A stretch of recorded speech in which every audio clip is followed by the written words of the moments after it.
Afternoon, everybody. Apologize for the delay in starting today's briefing. Got a few things cooking, as you may have seen. So without further ado, Josh, why don't you get us started? Thanks, Josh. What can you tell us about these passenger screenings, temperature screenings that will be conducted starting at 5 airports in the U.S. for patients who may have been exposed to Ebola? Josh, let me start by saying that there will be an additional briefing later today over at DHS. They'll be able to get into some additional detail about this additional layer of screening that we're prepared to put in place at 5 different airports across the country. These 5 airports, as you may know, are the destination of 94% of individuals who travel to the United States from the 3 countries that are currently affected by Ebola right now. So the vast majority of passengers from those countries would be subject to this additional layer of screening. Can you name them? I'm sorry? 5 airports. 5 airports. Yeah. They have names? They do. They are the JFK in New York, Newark Airport, Chicago O'Hare, Washington Dulles, and the airport in Atlanta. Thank you. Yes, Hartsfield, thank you. The thing that's important for people to understand is we continue to have a lot of confidence in the screening measures that are already in place and have been in place for some time now. By far the most effective screening measure that is in place is not any screening that takes place here in the United States. It's the screening that takes place in these 3 countries in West Africa where they're experiencing this Ebola outbreak. Preventing individuals who are already exhibiting symptoms of Ebola from boarding a plane in the first place is the most effective measure that will counter and has countered the spread of Ebola. As I pointed out before, there are, as I have previously pointed out, there are dozens of people who have been denied boarding because they were exhibiting symptoms consistent with Ebola. The CDC and other agencies in the United States have been heavily involved with advising those African countries in the protocols that they have put in place to screen passengers seeking to board planes. The CDC has been involved in providing supplies to the individuals who are responsible for performing those screening measures. The CDC and others have worked closely with those countries to develop systems and protocols for administering the screening. We've also been involved in helping them craft public messages in terms of educating people and educating the traveling public in those countries about the symptoms of Ebola and how to prevent its transmission. We've also been heavily involved in training staff there too, so that we can have some confidence that the training measures are being properly implemented. So if you say that you're confident in the screening that's already taking place in these countries, but you're going to screen passengers again once they arrive in the U.S., then how do you reconcile those 2 notions? Or is there a thought that the second layer of screening would help identify people who start showing symptoms while they're en route, or really what is the population that you're targeting with that? Well, let me clarify one other thing, which is that we have been, again, for a number of weeks, in addition to doing that screening in West Africa prior to departure, there were already screening measures in place here in the United States to evaluate the traffic of individuals who were entering the country. What my colleagues who stood at this podium on Friday indicated to you is that while we had a high degree of confidence in the screening measures that were already in place, that our professionals were regularly evaluating that process for additional measures that could be put in place to further strengthen the system. What we have been focused on is not just enhancing safety, but also ensuring that we do so without placing a significant burden or causing a significant disruption to the rest of the traveling public. And so the measures that, again, will be discussed in more detail later today, fit that bill. We're able to target these measures specifically to individuals who are traveling from these 3 countries.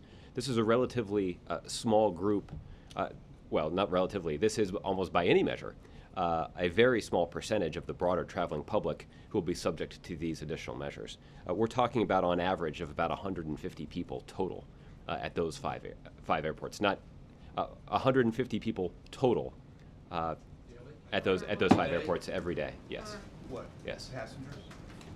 We're talking about 150 passengers that originated or have recently traveled to those 3 countries are entering the United States at those 5 airports every day.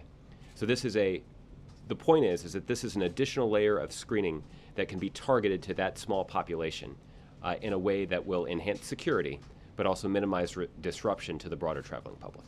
And turning to the President's meeting this afternoon with top military leaders and national security officials at the Pentagon, it's been 2 months now since the U.S. started airstrikes in Iraq that have since expanded to Syria, and yet we see that the Islamic State group remains essentially in control of most of the territory that it had seized, and has even claimed some new territory and is threatening some really key strategic towns.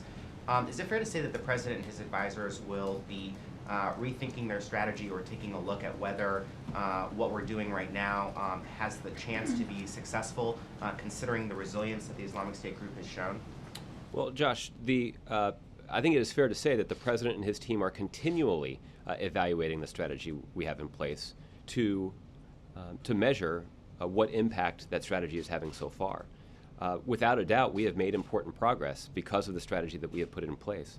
The President has built a significant coalition of partners all around the globe who are focused on this effort. More than 60 countries have made commitments to support this broader international coalition. Airstrikes that were conducted in Syria for the first time just a couple of weeks ago were conducted by U.S. military pilots flying side by side with military pilots from 5 other Arab countries. That reflects the depth and breadth of the international coalition that has been built. Prior to these airstrikes being ordered in Iraq, so again early this summer, we saw urgent humanitarian situations where there were a significant population of religious minorities who were being threatened with genocide by ISIL. We saw that ISIL was making substantial gains against critical pieces of infrastructure in Iraq. And because of the strategy that the President has laid out, that includes launching military airstrikes in support of operations on the ground, the humanitarian disaster at Mount Sinjar was avoided. We ended the siege of Amerli in a different region of Iraq where, again, religious and ethnic minorities were being threatened by ISIL fighters. Because of military airstrikes that were put in place in support of ground operations, Iraqi security forces were successful in retaking the Mosul Dam and were successful in repelling an ISIL advance on Haditha Dam. So there's plenty of progress to point to in terms of the impact of the strategy that the President has put in place, including airstrikes. At the very same time, the President has said from the beginning that the strategy is not a short-term proposition, that this is going to require the sustained commitment of the United States and the broader international coalition to achieve our goal, which is ultimately degrading and destroying ISIL. And any reaction from the White House to Justice Kennedy's move to temporarily block an appeals court ruling that allowed for gay marriage in Idaho and Nevada?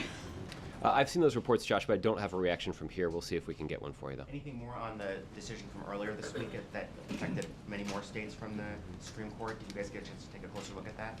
I have not had a chance to take a closer look at that. You did hear the President talk about that a little bit yesterday in the fundraisers that he did both in New York and Connecticut. And he talked about how he considered that to be a positive step in the right direction in terms of ensuring equality across the country. That is a basic American value, one that the President has long supported, and was one of the reasons that he spoke favorably of the announcement from the Supreme Court earlier this week. Okay, Jeff? Josh, back to Ebola. Who will be taking these passengers' temperatures, and what will happen to them if they have elevated temperatures? Well, Jeff, you'll get an additional briefing from the Department of Homeland Security later today. I can tell you that that these additional screening measures will involve personnel from CBP, from the Coast Guard, and CDC officials will also be on hand if a response is necessary. So this will be an interagency effort. But in terms of those kinds of detailed questions, we'll have some answers from the agencies that are responsible for implementing these measures later this afternoon. All right. And do you know whether at these particular airports, whether quarantine areas are being set up in case it's required? Again, those kinds of operational details will be available later today. All right. For a non-operational question on Okay. the same topic, what will this cost, and do you need to ask Congress for additional funds? I don't know right now that an additional resource request will be required. but if it is, we'll make it. This is obviously a priority. And why were these measures not being done earlier if they've been determined to be necessary now? Mm-hmm. Well, as I mentioned to Josh, we continue to have a lot of confidence in the screening measures that have been in place for some time. And I think the performance of those screening measures is evident based on the success that we have had in preventing an outbreak here in the United States. Again, because of the screening measures, because of our medical infrastructure that we have in place, we think that the risk of an outbreak here in the United States is exceedingly low. We do believe that the screening measures that we've put in place have been effective in protecting the American public. In this case, after some thought and evaluation of the systems that we do have in place, our security professionals determined that there were additional steps that we could take to further strengthen the safety of the American public without causing a significant disruption to the broader traveling public. Okay, one question on another topic. Following up from yesterday about Kobani, is the United States satisfied with Turkey's efforts in that area, or is there a growing level of frustration about its dealings with the Islamic State? Well, Jeff, I think the way I would answer that is in a couple of ways. The first is that we continue to be deeply concerned about what's happening in Kobani right now. This is something that's being widely reported. I know that there are television cameras that are trained on that community right now. The United States military over the last couple of days has conducted a number of military airstrikes against ISIL targets in the region. I noted yesterday that there were 5 airstrikes that had been conducted against ISIL targets around Kobani. Just last night, an additional 6 targets were hit that resulted in the destruction of I'm looking forward here, and that resulted in the destruction of an ISIL armored personnel carrier, 3 ISIL armored vehicles, and the destruction of an ISIL artillery piece. There were other elements that were damaged and degraded. This is an indication that the United States is taking airstrikes to limit the ability of ISIL to encroach on this community. The fact remains, however, that the limitations that are in place, meaning just airstrikes, limits our capabilities in this region. That the examples that I cited to Josh in response to his question about the success that we had in Iraq in averting a humanitarian disaster at Mount Sinjar and ending the siege of Amerli, it's notable because those airstrikes were conducted in support of ongoing ground operations, that there were Iraqi and Kurdish security forces that were taking the fight to ISIL on the ground in those situations. And when backed by American military air power, those operations were successful.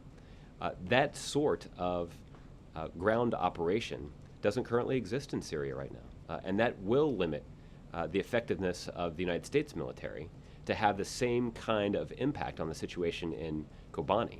Now, clearly, as evidenced by the fact that 11 military airstrikes have been conducted in the last 36 hours or so, that doesn't mean that we aren't going to use what military air power we can to try to impact the situation, but we should just be forthright about the limitations in this particular situation. Now, as it relates to Turkey, which you asked about, we certainly were gratified that the Turkish parliament in the last few days did vote to authorize the use of military force and did recognize that ISIL is a significant national security threat to Turkey.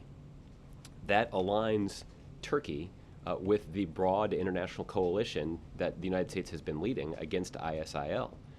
The question is, how can Turkey's unique capabilities be integrated into this broader international effort? The point person here in the United States for coordinating this effort is retired General John Allen.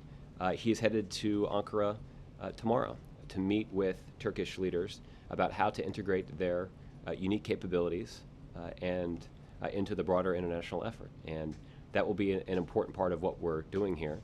This will not be the first conversation, however, between U.S. officials and Turkish officials about how they can be a part of this effort. The president himself spoke to President Erdogan a couple of times in the last month, once in person in Wales and then on the telephone just a couple of weeks ago. The vice president did have the opportunity to meet with President Erdogan when he was when President Erdogan was in the United States. There have also been a couple of phone calls between Secretary Kerry and his counterpart in Turkey just in the last 48 hours. So there is significant and robust coordination between the United States and Turkey. But the question is, how do you integrate their efforts into the broader international coalition? And that's something that we're working on. And very specifically then, Josh, would you like to, would the White House, would the United States like to see Turkey send ground troops in? And is the United States frustrated that they're not doing more? Well, I'm confident that those sorts of logistical details will be part of the conversations that General Allen will have with Turkish officials. Again, it's General Allen's responsibility to coordinate the contributions of all 60 members of our broader international coalition. And you're right that Turkey does have unique capabilities in this area. Some of that is derived from the fact that that Turkey occupies, that Turkey shares a long border with Syria.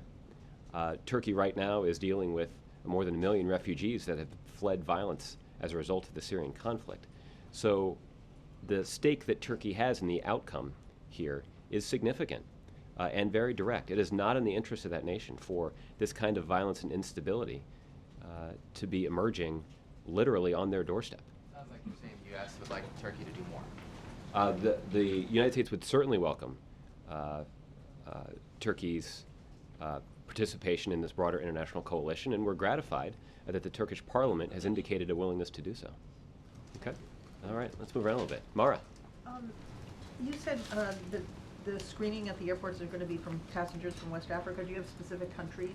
The 3 countries where, yes, just the 3 countries where the Ebola outbreak is occurring right now. Okay.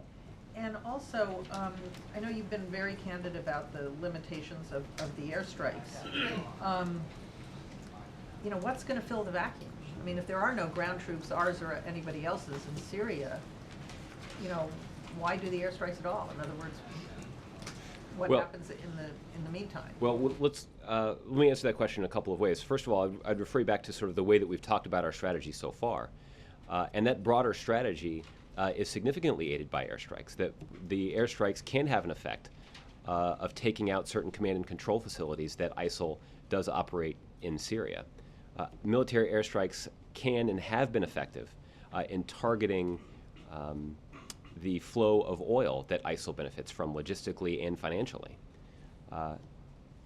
There are individual situations where specific pieces of either ISIL artillery or tanks or armored vehicles can also be taken out by military airstrikes. So there are some specific situations where airstrikes can be and have been effective in advancing our broader strategy.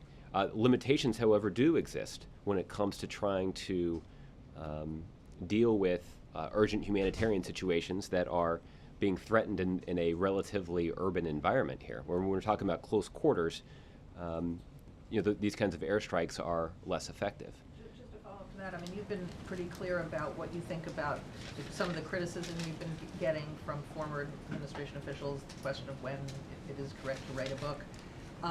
Jimmy Carter has now joined the chorus of people saying if only we'd done something earlier, ISIS wouldn't have happened. Well, how does the president react to that kind of criticism? Well, the president has responded to that criticism a number of times, and what he has said and what I have said in answering questions along those lines is that the president made a decision very early on that it would not be wise or effective to give weapons to a large number of individuals in Syria that we didn't know and hadn't had the opportunity to vet. The reason for that is it certainly would put the United States at risk because those weapons could pretty easily fall into the wrong hands if we didn't know who we were giving them to. That's the first thing. The second thing is, it is far-fetched to suggest that giving weapons to untrained, unvetted, unorganized groups of individuals in the hopes that they would succeed in overthrowing the Assad regime that was backed by a sophisticated modern Russian military and was supported by Hezbollah fighters who are some of the more effective fighting forces in the world. So the point is that there's a very straightforward calculation that you make in a situation like this. Is it worth the risk of putting in, of supplying weapons to large groups of individuals that you don't know in Syria that seems like a relatively high risk, even to an uninformed or at least inexperienced observer like me. At the same time, in the hopes that band of individuals who was not trained and not organized is going to succeed in overthrowing a regime that's backed by the Russian military and by Hezbollah fighters. The likelihood of that success seems awfully low. That's what ultimately made this a pretty easy calculation for the president to make. Now, what's changed, which I think is about what you're ready to ask me, and it's a fair question. What's changed is two things.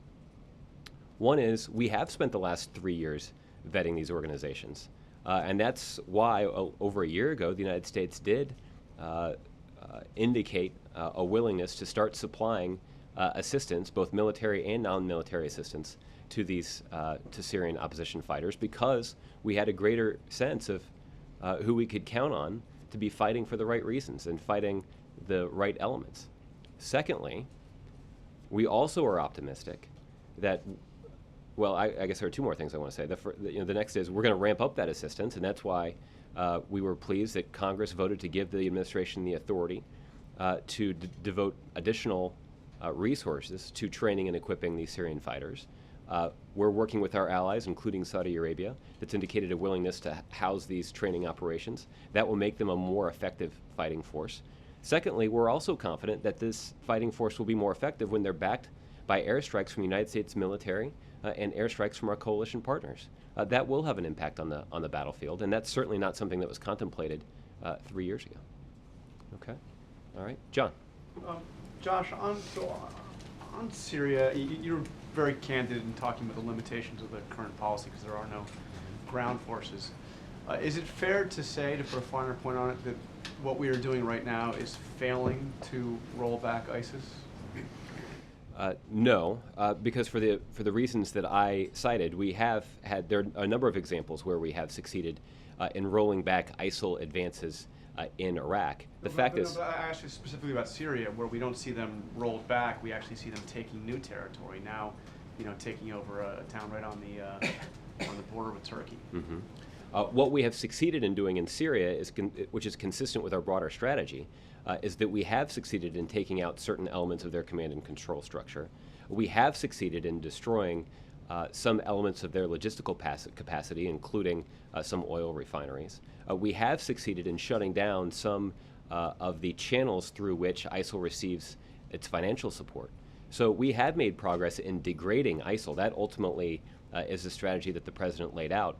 The president was also pretty clear that it's going to take some time for us to train and equip fighters that can be the boots on the ground, that can take the fight to ISIL in their own country, and that will be necessary to succeed in our effort to degrade and ultimately destroy ISIL.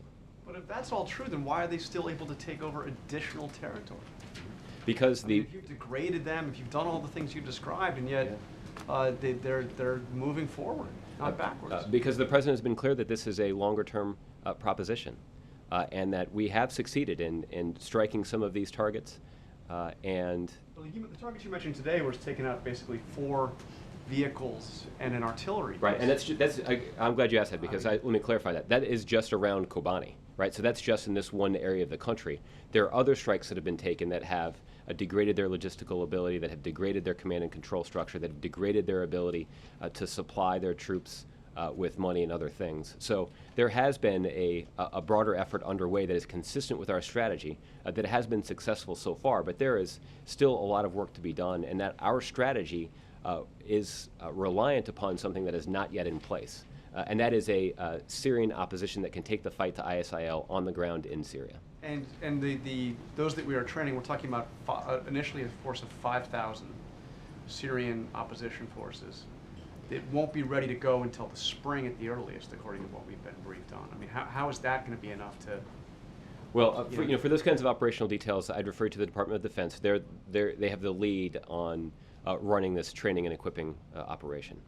Okay, and on Ebola, the temperature screenings, the individual who just died, correct me if I'm wrong here, wasn't showing any temperature or any symptoms when he came into the United States. That's correct. That's what we believe to be the case. Yes. So why do we think that temperature screening will be effective? If in the one case that we've had so far, it wouldn't have worked.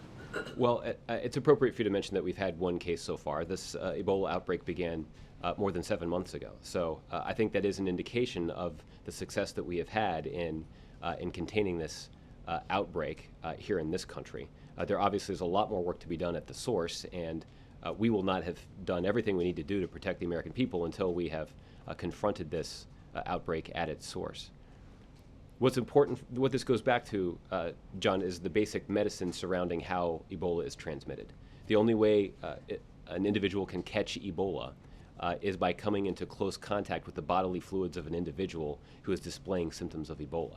So you can't get it through the air. It's not like the flu or catching a cold. You can't get it by drinking the food, or by drinking the water or eating the food here in this country. So what we're trying to do is safeguard the transportation infrastructure or the global transportation system at the same time that we're protecting American travelers and the American public here in the United States. So what we are doing is we're screening for individuals who may be starting to show symptoms of Ebola to prevent that individual who would then be contagious from spreading the disease. But we have nothing in place, no additional measures in place to screen those who aren't showing symptoms yet.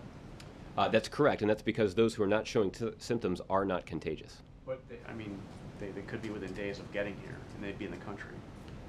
That's true, yes, and we've seen that has happened once over the course of 7 months. That's correct. What the key then is to make sure, and this is another part of the screening regimen that's in place, is to making sure that individuals who are traveling from this part of the world are being educated about Ebola, that they understand what symptoms they should be looking for, that they understand how this disease is transmitted, and that they know if they do get sick to go to a doctor immediately and inform that medical professional of their travel history.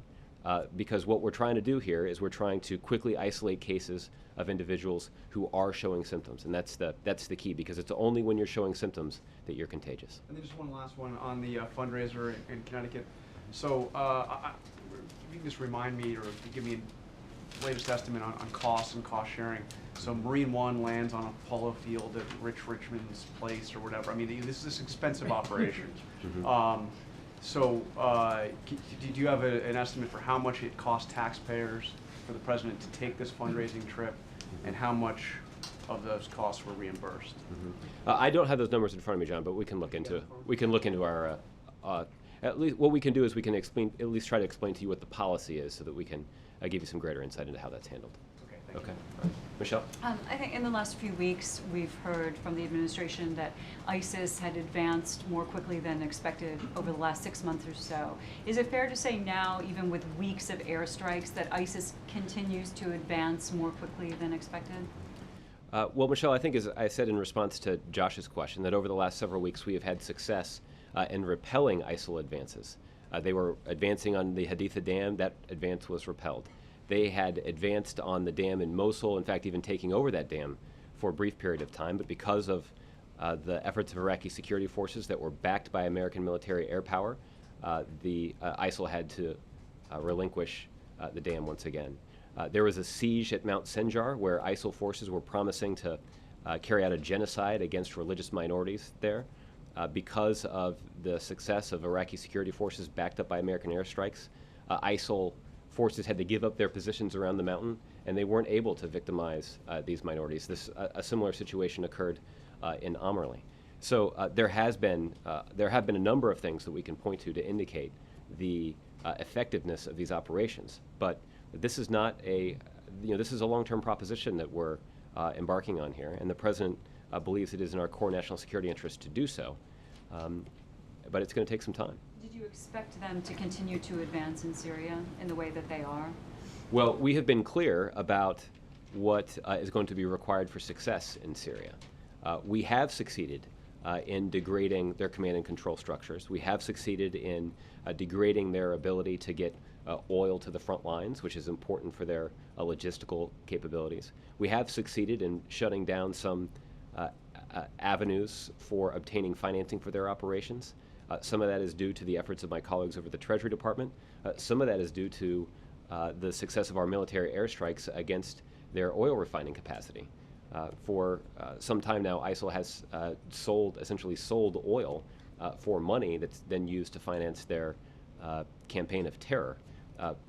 that capacity has been degraded because of the success of American military airstrikes. But ultimately, as I mentioned earlier, the success of our broader strategy is contingent upon an element that is not yet in place, and that is a Syrian fighting force that can operate on the ground in Syria and can take the fight to ISIL in their own country. Does the administration expect there to be some ground forces from Turkey or otherwise before those Syrian opposition forces can be trained?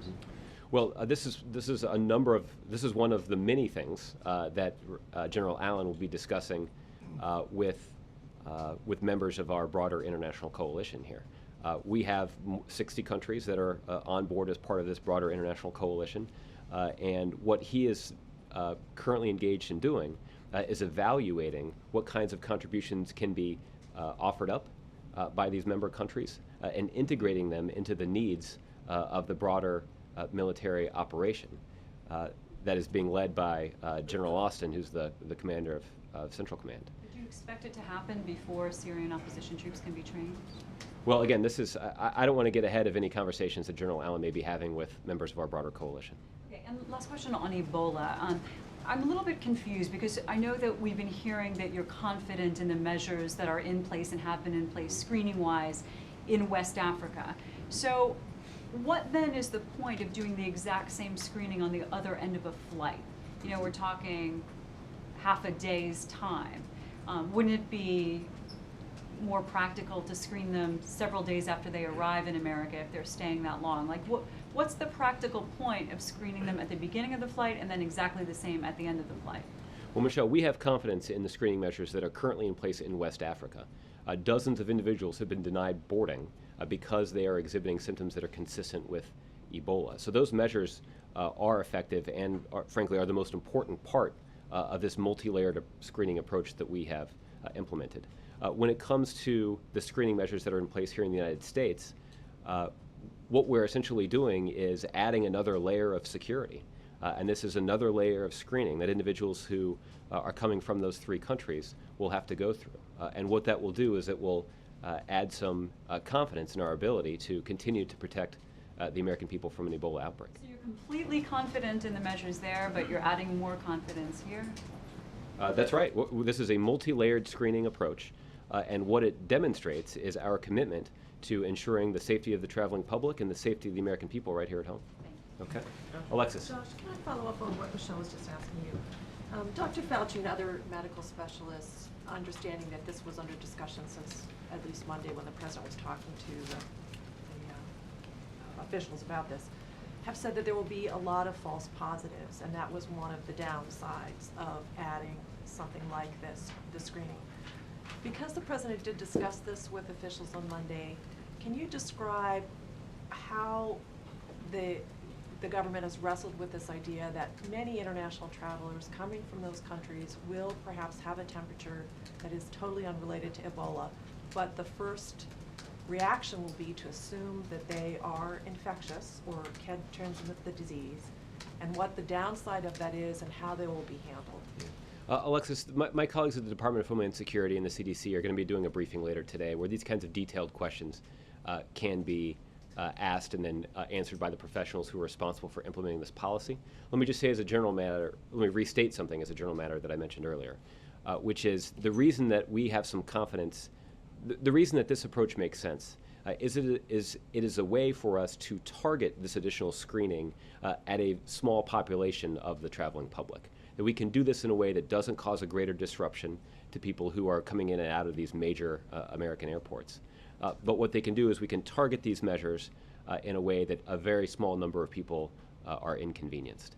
But in terms of this question about false positives, I'd refer you to the professionals who are responsible for carrying out this policy and what they will do to mitigate any risk that's associated with false positives. Let me ask you a related question. Lots of people who may be watching this now or waiting and miss the briefing later, travelers, are going to be worried that they will have been on these planes. They should not be worried. And that someone who is pulled aside for a fever could have been sitting next to them or whatever. So let me ask you a question related to this. The president this afternoon is going to be talking to state and local officials in a phone call from That's the Oval correct. Office. Is he going to discuss this layer of procedure with them? And can we learn what it is that he's going to be explaining to them? And can it be opened in some form or fashion? What the president will do is he will essentially be speaking at the beginning of a telephone briefing for state and local officials that's very similar to the briefing that all of you received about 4 or 5 days ago when those officials gathered at this podium. So the message that they have to convey is very similar to the message that they conveyed to all of you on Friday. I would anticipate that they will discuss some of these additional screening measures, and we'll have a briefing specifically for journalists like yourself who are very interested in this issue, and we'll make professionals available to answer your detailed questions about those screening procedures.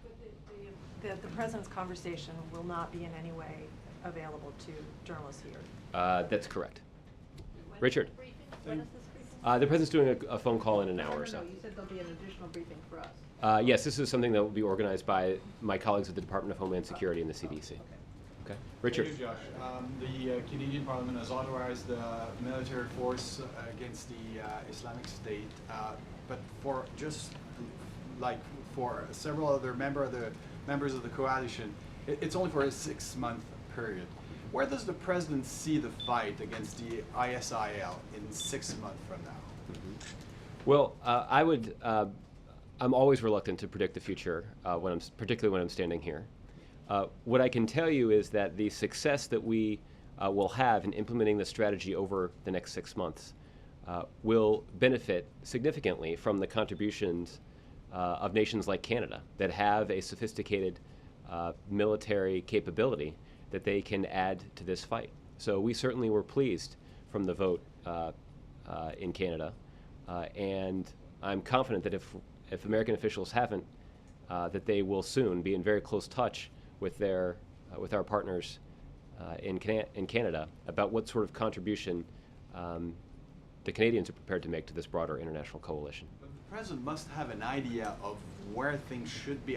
We understand because we've been told that this is going to last years, but in 6 months he must have a certain idea where this will be, or he has no clue. Well, this is something the president is certainly evaluating what sort of plans are in place from the military as it relates to military operations against ISIL in Iraq and in Syria.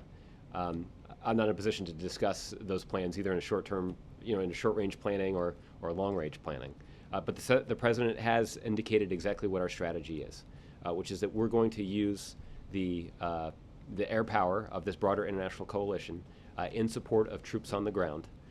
They will not be American troops, but rather they will be troops in Iraq or in Syria who can take the fight to ISIL in their own country. And we certainly would welcome the contribution of other countries to this broader international coalition, this broader international effort to degrade and ultimately destroy ISIL. Okay, Mark. Josh, thanks. The president's been very clear since he began this military campaign what he viewed as strategically critical things to defend, whether it was the Mosul Dam or Erbil or Mount Sinjar, whether on strategic grounds or humanitarian grounds. I haven't heard an administration official describe Kobani as a strategic objective for the United States. Is it fair to assume that the U.S. doesn't view preventing the capture of Kobani by ISIL to be a strategic goal in this conflict? Well, Mark, for questions about our basic military strategy, I'd refer you to the Department of Defense. I will say that a couple of things, though. The first is we remain deeply concerned about what's happening in Kobani, and it is a place where we are seeing, where some journalists, Western journalists, are seeing firsthand the brutality of this terrorist organization. It's on display for the world to see. It's appalling, and it's something that we continue to be concerned about. That is in part why you have seen the United States and our coalition partners take almost a dozen airstrikes just in that region of Syria in the last 36 hours or so.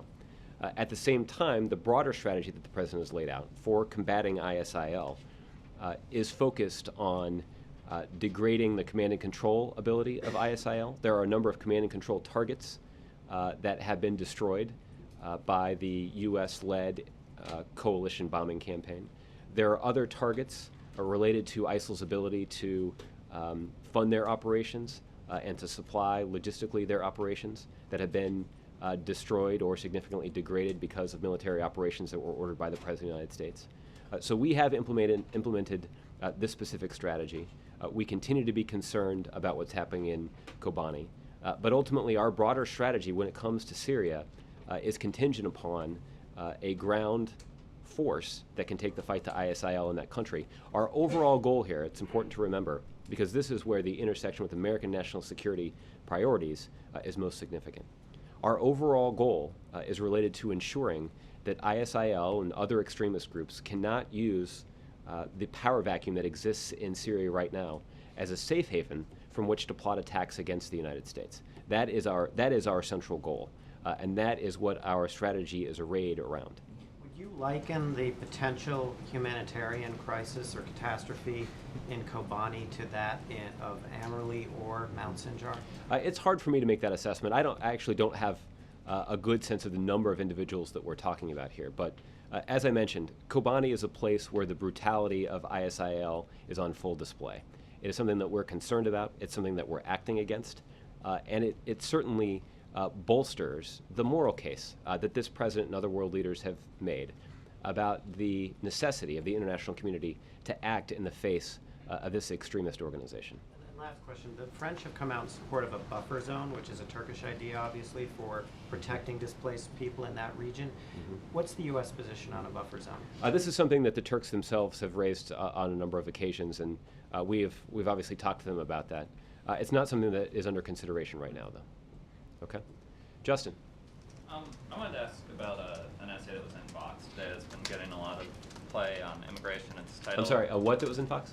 An essay, just a story, I guess. It's an explainer, maybe. On Vox? Yeah. Oh, I'm sorry. I thought you said Fox, and so I didn't... Not that that would make it illegitimate. I'd be happy to answer questions about essays on Fox. I just wasn't aware that any essays had been posted to Fox recently, but if they are, I'd be happy to read them. But as it relates to your question on Vox, please continue. I apologize for mumbling, but it's entitled, he doesn't know it yet, but Obama's likely to break another promise on immigration. And it raises kind of two points. Sounds provocative, doesn't it? Yeah.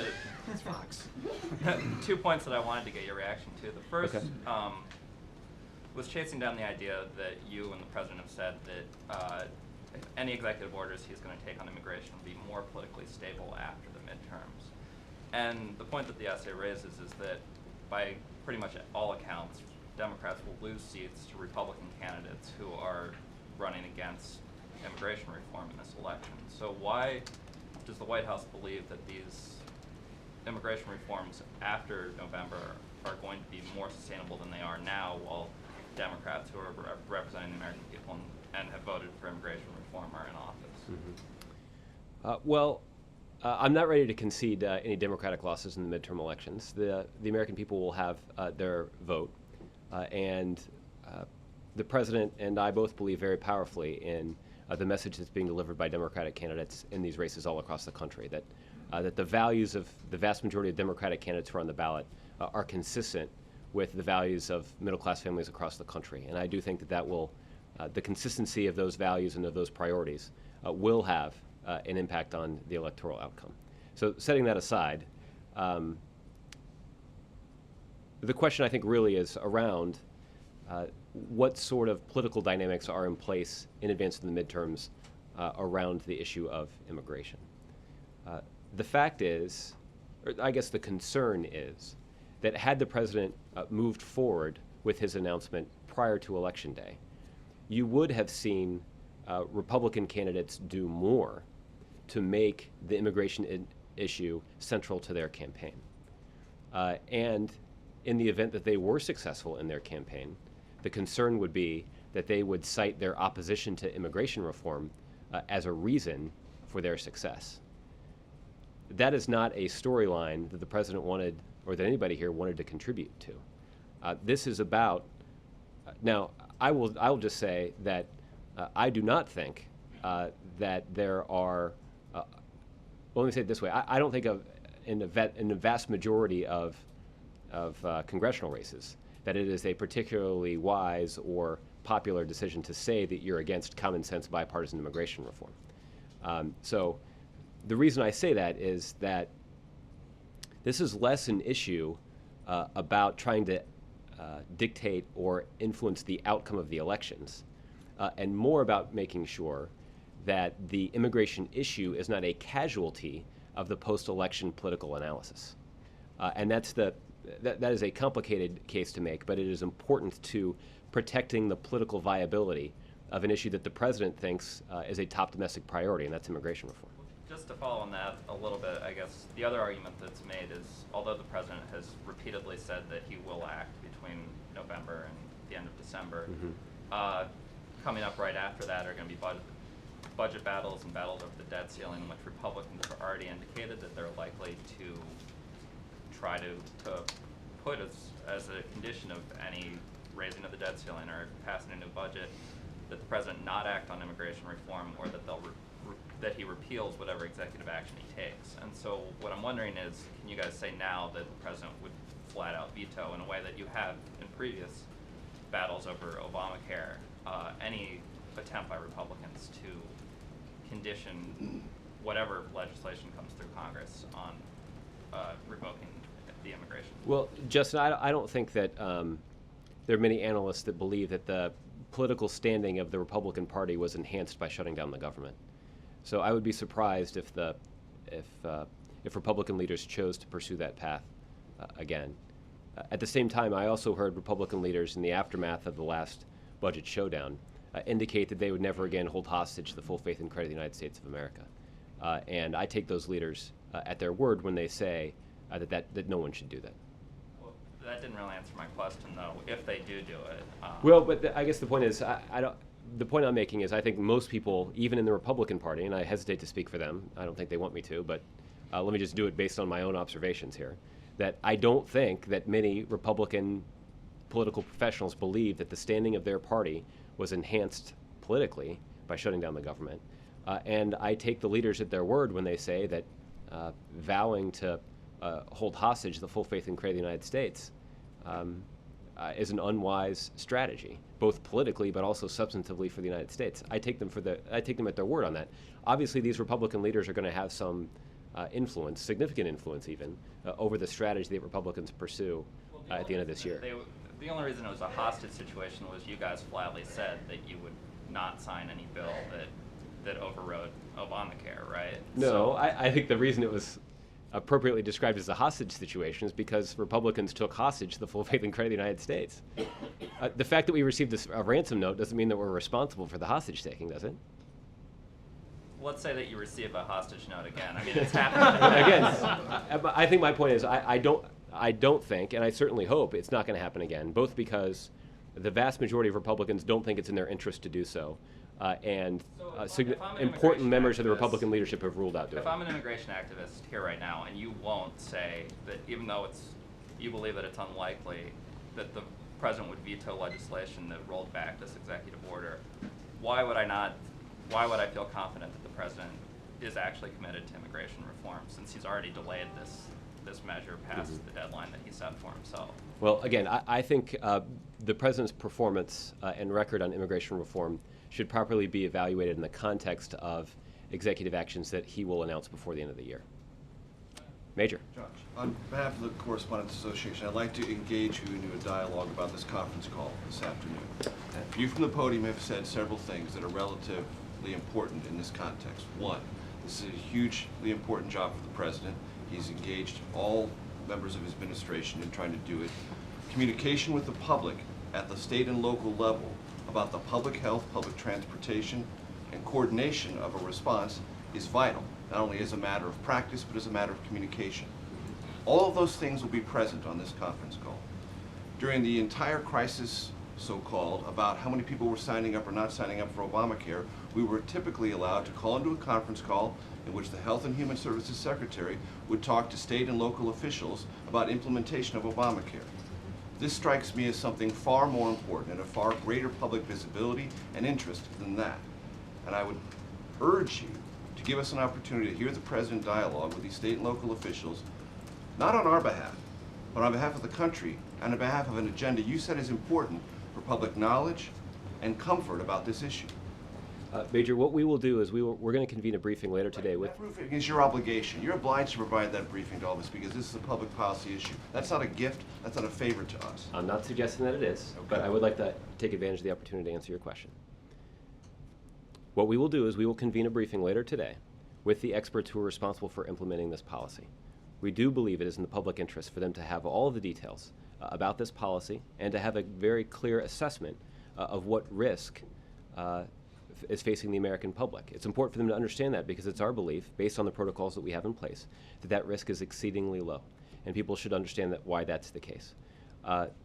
Each of you will have, through the pool, have the opportunity to hear from the President later this afternoon when he travels to the Pentagon, where he will be meeting with his combatant commanders from across the globe who are responding to a wide range of challenges and key national security priorities. One of them is the AFRICOM commander, who is responsible for the military response that the President ordered to the outbreak of Ebola in West Africa. And you will have the opportunity to hear from the President in the context of those conversations. I understand that. I'm just saying, what is the downside of this unique opportunity for the public to be able to hear a recorded conversation of their president talking to state and local officials about how they can best deal with localized public concerns and this entire threat writ large? What is the downside of that? What could possibly inhibit you from denying the American public hearing that information? Well, I'll tell you what, all on the spot, we'll make a little executive decision. What I think that we can do, and I will check with make sure that we have the capability to do this, is that we will release a transcript of the President's remarks that he delivers to these state and local officials. That's not everything that you want, but that will give you and the American public insight into the message that the President delivered to these local elected officials. But what you will also have the opportunity to do is to hear directly from the President on camera as he speaks with his combatant commanders about dealing with this and other issues that are facing the country. I encourage all executive decisions from the podium. Going out on a limb. Some people have called Kobani, at least for the moment, an acid test of this strategy. Would you agree?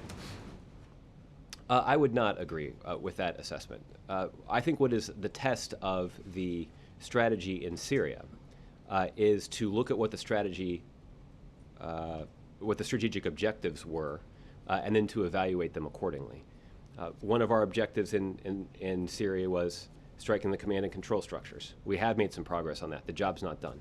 The same is true when it comes to the sources of ISIL funding, the sources of ISIL oil revenue, and other logistical capabilities that ISIL has demonstrated. We have made progress against those. And that is how the broader strategy should be evaluated. I guess the other thing that you should do is evaluate the progress that we're making to ramp up our training and assistance to Syrian opposition fighters. This is a core element of our strategy.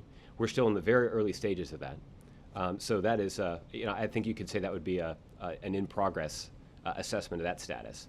Right. But that is another thing that should be assessed as we move forward. I mean, I'm just wondering, and I know you can't do this, but from the point of view of someone living in Kobani, all those other things are not only secondary, they're completely irrelevant to their immediate needs, their immediate concerns, and possibly their own immediate jeopardy.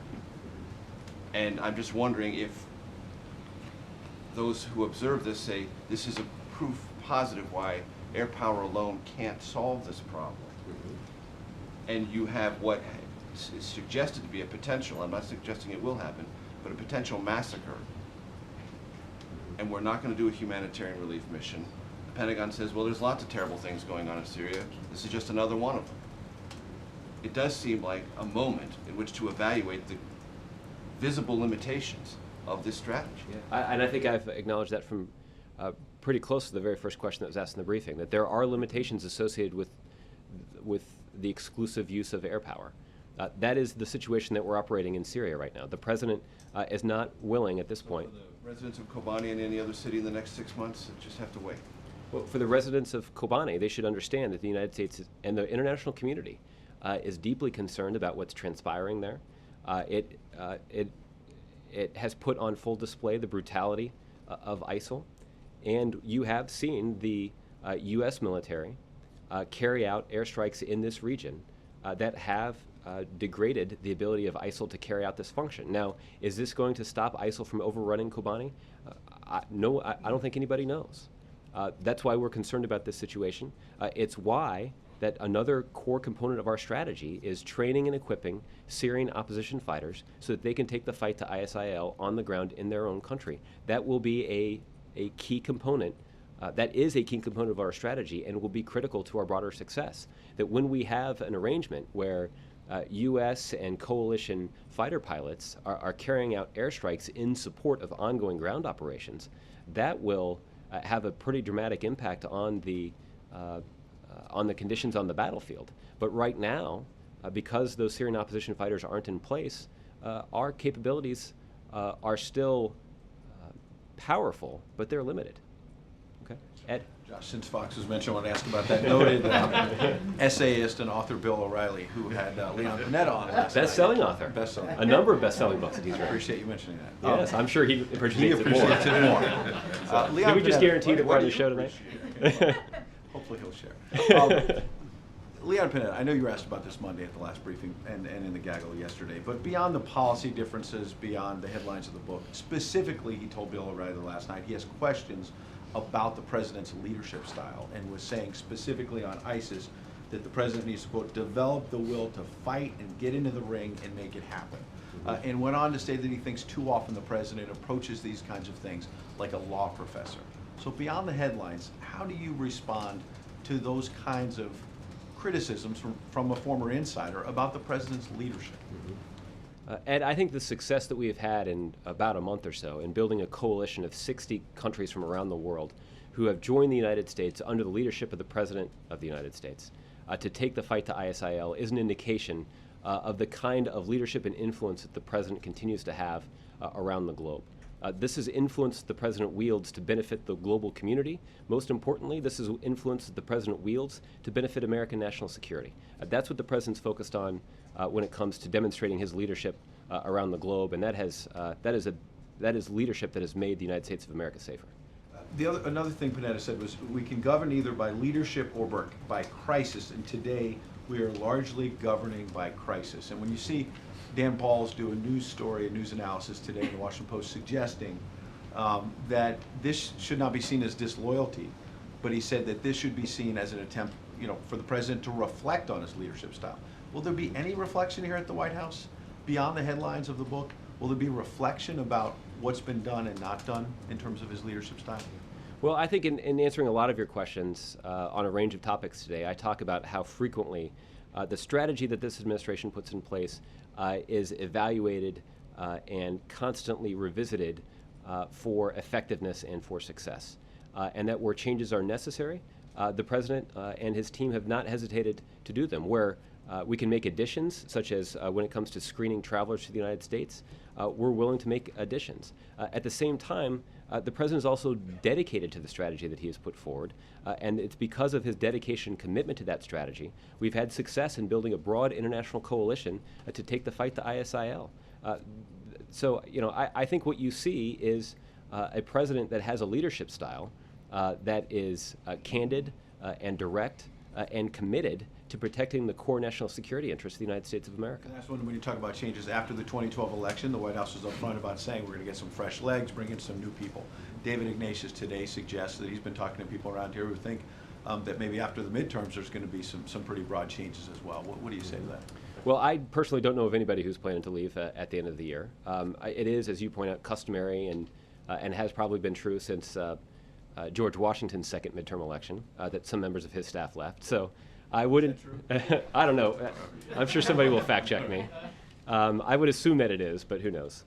The point is that it is customary after midterm elections for members of an administration to pursue other opportunities. Customary is, again, getting to the reflection question. Is there a sense here in the White House that some changes, some rejiggering needs to be done given all these crises? No, I don't think so. I think the President is deeply appreciative of the dedication and professionalism of the men and women who show up to work here every day, focused on fighting for the American people, for middle-class families, and fighting to ensure the safety and security of the American public at home and around the world.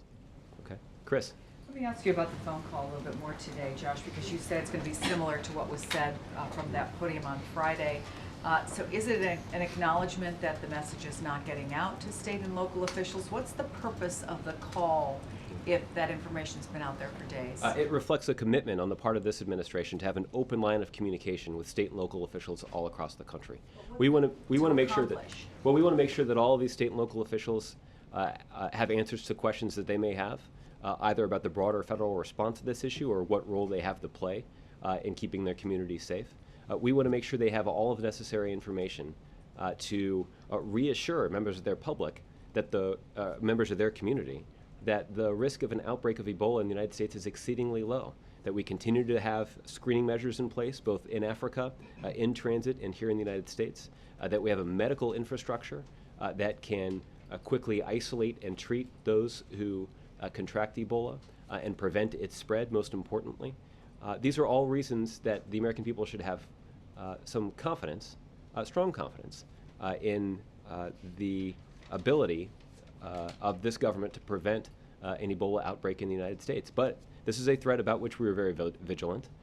And what's most important is that we confront this outbreak at the source, and that our efforts to try to stop Ebola, the spread of Ebola in its tracks in West Africa, has a direct relationship to our commitment to protecting the American people here at home. Thanks, Josh. Go ahead, Chris. I just want to ask you about the death of Thomas Eric Duncan when he was first diagnosed.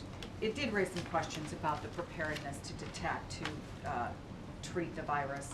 And I wonder if any of those questions have really been answered in the interim. And we keep hearing assurances, it's the very same assurances that we have been hearing over the course of weeks since this diagnosis happened, over the last week since this diagnosis happened. But has anything substantially changed that would send a message that this is less likely to happen again? Well, let me start by saying that we here at the White House offer our condolences to the loved ones of Mr. Duncan. We also want to share our gratitude to the doctors and nurses who worked around the clock, literally, to try to care for him and help him recover. This is an indication of the fact that this is a deadly disease, and it underscores why the President has made it a priority to stop the spread of this disease at the source. And the involvement of the United States military has galvanized the international community. We are seeing significant contributions of international aid and assistance. More, however, is needed. And we are committed to putting in place the medical protocols that are required to stop this outbreak in its tracks. As it relates to what's changed, I think one important thing that's changed, and I alluded to this, I think, in the briefing on Monday, that there's no doubt that medical professionals all across the country are more vigilant about this now. Now that there has been one case here in the United States, I do think that all of the public attention on this that has been merited has also ensured that this is an issue that is on the radar screen of every medical professional all across the country. Okay, Roger. Thank you. The President has spent his entire presidency reviving the U.S. economy, which of course is dependent on the global economy. Russia's economy right now is almost zero, much of it due to the sanctions. Europe is in trouble. Angela Merkel is looking at stimulus measures to head off a recession. Is there any concern at the White House here that the global economic recovery is at risk? I think my first observation, Roger, is that the conditions that you're citing make the President's policies look pretty good. They certainly make the performance of the American economy look pretty good. I saw that there was a recent report from the IMF that downgraded economic forecasting of the global economy. At the same time, they were revising upward the forecast of the U.S. economy.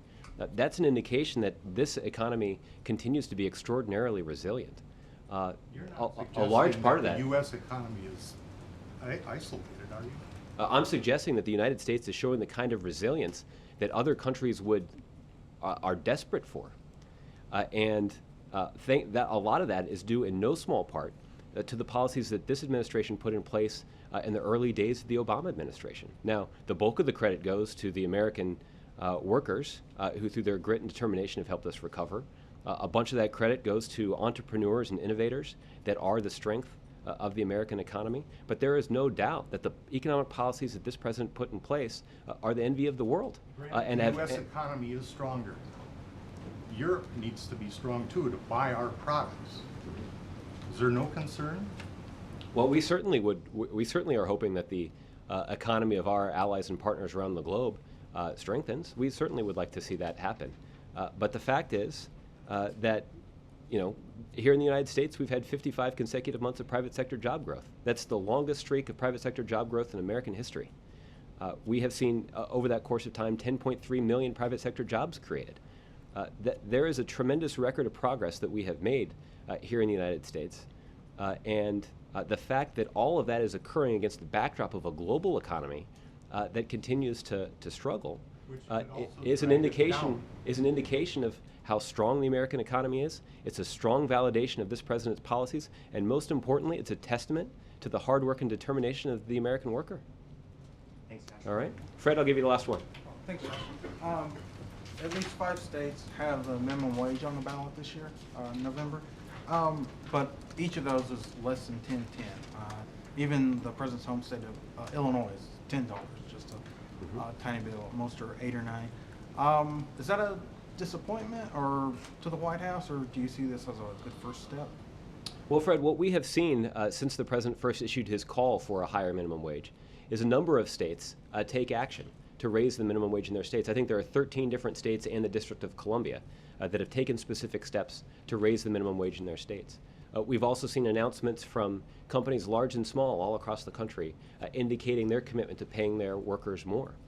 What's important here are 2 things. The first is the consequences that has for middle-class families and those families that are trying to get in the middle class. You know, according to, I guess it was a CBO study, there are millions of Americans that would be pulled out of poverty if we raise the minimum wage to 10.10. That is a benefit that is being experienced by working families in those 13 states in the District of Columbia. The second thing that's important to note about this is in those 13 states where the minimum wage has been increased, we've seen greater economic growth in those states in contrast to states that have refused to raise the minimum wage. So this is an indication that there are significant and beneficial economic trends for raising the minimum wage. That's why the president is urging Congress to take a step and give American workers all across the country a raise in the minimum wage. Okay, but on the question that most of the states are looking at less than 10.10, is that a disappointment at all? Well, 10.10 is certainly the level that the president believes is optimal. But the fact is, we are pleased to see an increase in the minimum wage. We believe that has important benefits for the broader economy, but also for working families across the country. We would urge Congress to take the steps that are necessary to give workers all across the country a wage increase in the minimum wage. And a final one on that. Yeah. Having this on the ballot in states like Alaska and Arkansas, where there's really tight Senate races, do you think that could help draw the Democratic base out? Well, I think the thing that it has done is it has helped to win the support of some Republican candidates running for office.